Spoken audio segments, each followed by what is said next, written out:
It's spooky season, everyone, and now all the horrors and monsters are out to play. But there's one monstrosity that even the most hardcore of horror fans fear: a lack of internet security. Thankfully, today's sponsor is here to combat these monsters that everyone dreads: Atlas VPN. Right now, Atlas VPN is running a huge discount. It means you get a 3-year subscription for just $170 a month plus 6 months free with a 30-day money-back guarantee. Time is running out, so get your deal by clicking the link in the video description below. Atlas VPN is the best VPN deal in the market with its affordable online protection at such a low price. Atlas VPN offers a wide range of features, including keeping your internet secure from ads and malware, keeping your Google searches private, saving money while shopping online, and being able to unlock your favorite content from all over the world. My personal favorite feature is being allowed to access other countries' streaming services. Again, Atlas VPN is offering my viewers a 3-year subscription for just $170 a month plus 6 months free. And if you aren't satisfied, there's a 30-day money-back guarantee. The time is running out and all the scary entities are gunning for your internet providers. So get your deal by clicking the link in the video description below. I know, I'm just as surprised as all of you. Something resembling quality has been released in Phase 4? A surprise, to be sure, but a welcome one. But yeah, Werewolf by Night is pretty solid. Would I say it's as great as everyone is making it out to be? No. But I do think it is good, with much more positive traits than negative, which for Phase 4 is a miracle considering what we have gotten. I have someone here that I'd like you all to meet. This is my son, Scar.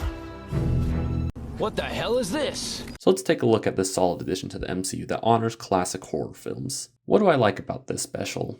First off, the many throwbacks and overall feel of this film are very reminiscent of the classic Universal monster movies, which I've recently had the chance to look over during the Halloween season. One obvious way is with the black and white color effect, with the only color being the bloodstone, and towards the end when the color to the world is slowly faded in while Somewhere Over the Rainbow plays.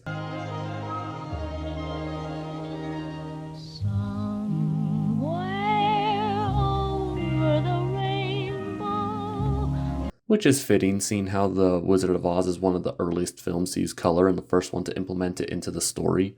Even the cinematography is reminiscent of classic horror films and very impressive, with some action shots being composed of long shots, since most monster movies don't rely on a bunch of quick jump cuts during the action scenes, although this film does have some of those in here.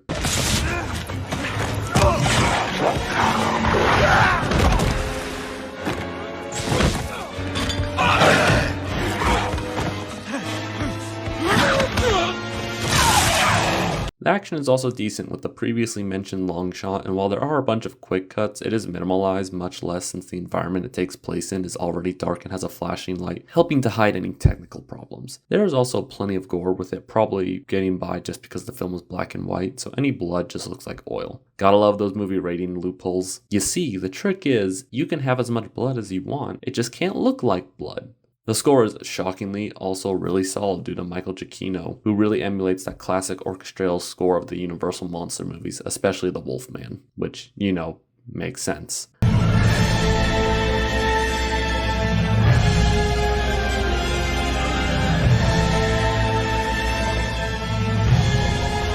The acting is also pretty solid across the board, with the standout being Gael Garcia Bernal.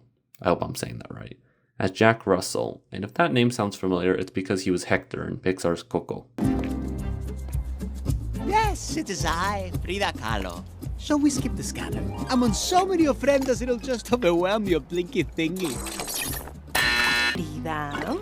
Okay, when I said I was Frida just now, that was a lie, and I apologize for doing that. I like Jack as a character. He's trying to help prevent the hunting of monsters as well as prevent himself from hurting anyone when he does transform, showing that he doesn't want to hurt anyone and will actively put himself into restraints to protect others. His friendship with Ted has this odd charm to it, but I'll take it. It's strangely wholesome. I also like that the special takes time for Jack and Elsa to have this little moment. But all families have something in common.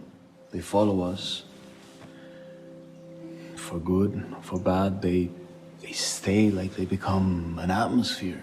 And sometimes we think that by doing something very specific, we can change everything and not be like them.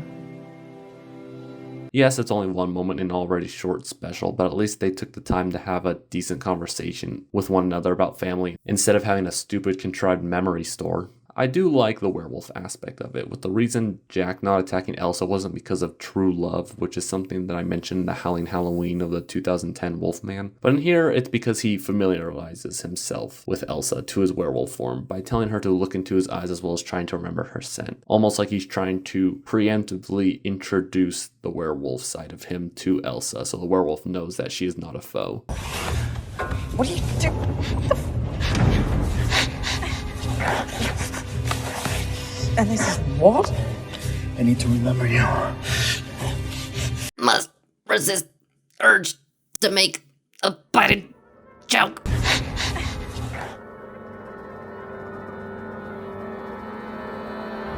Too bad she's too old for him. Ah! Damn it, damn it, damn it! The werewolf design is pretty similar to the comic design, although I will say the face is not my favorite design, with it being a little too human for my liking and looking like one of the in-between stages of the transformation from an American Werewolf in London. The werewolf reminds me of Beast from X-Men Last Stand, and his fight scene with his fighting style, which for the MCU I think fits really nicely since it allows for coordinated action on their part, but we get to see him go beast mode. The other characters are just fine. They serve their purpose to the story, with many of them meeting their untimely demise in very gruesome ways, but other than that, they don't really offer anything else with the exception of maybe Ted, aka Swamp Thing, and his relationship with Jack, but the rest are okay. And again, Elsa has a decent conversation with Jack, but other than that, there's not a whole lot to her other than her being rejected by her family and that her stepmom really hates her. So what didn't I like about this special? Really only two things. The first and biggest is probably some of the dialogue that sounds way too much like modern film dialogue, especially in an MCU property, which luckily it's not frequent, but it really took me out of the experience whenever it did happen, which is a shame since the rest of the special does a good job of emulating that classic old school feel. So when all of a sudden you have characters start talking like how we talk today, it's noticeably distracting. And it really stands out as Marvel getting its greasy handprints all over this project. But again, it's infrequent enough where it doesn't majorly hurt the flow of the special, unlike, say, like The Force Awakens, which even as a dumb 14-year-old, this particular line was way too MCU for my liking, especially in the Star Wars universe. So who talks first? You talk first? I talk first? The old man gave it to you. It's just very hard to understand you with all the... Search him. apparatus. This type of dialogue mostly comes from the humor, which there isn't a ton, thankfully. And there is some that actually does work, with my personal favorite being this little line.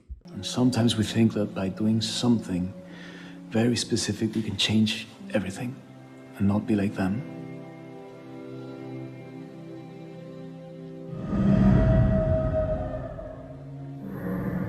Sometimes they're just a pain in the ass that we have to save all the time. It's heartfelt and emotional, and while still getting a good chuckle, and I think it goes along with this little line from Guardians Volume 2, which is probably why I enjoy it so much. No, he's our friend. All any of you do is yell at each other. You are not friends. You're right. We're family. We leave no one behind. Except maybe you. Oh my god. The other thing that did not work for me is that some of the characters make really stupid decisions in order for the plot to move along, which is frustrating. And yes, I know it's basically a joke nowadays that characters in either horror or monster film have to be idiots, but shouldn't we expect more from writers, directors, and producers when it comes to this trope? I mean, look at this scene.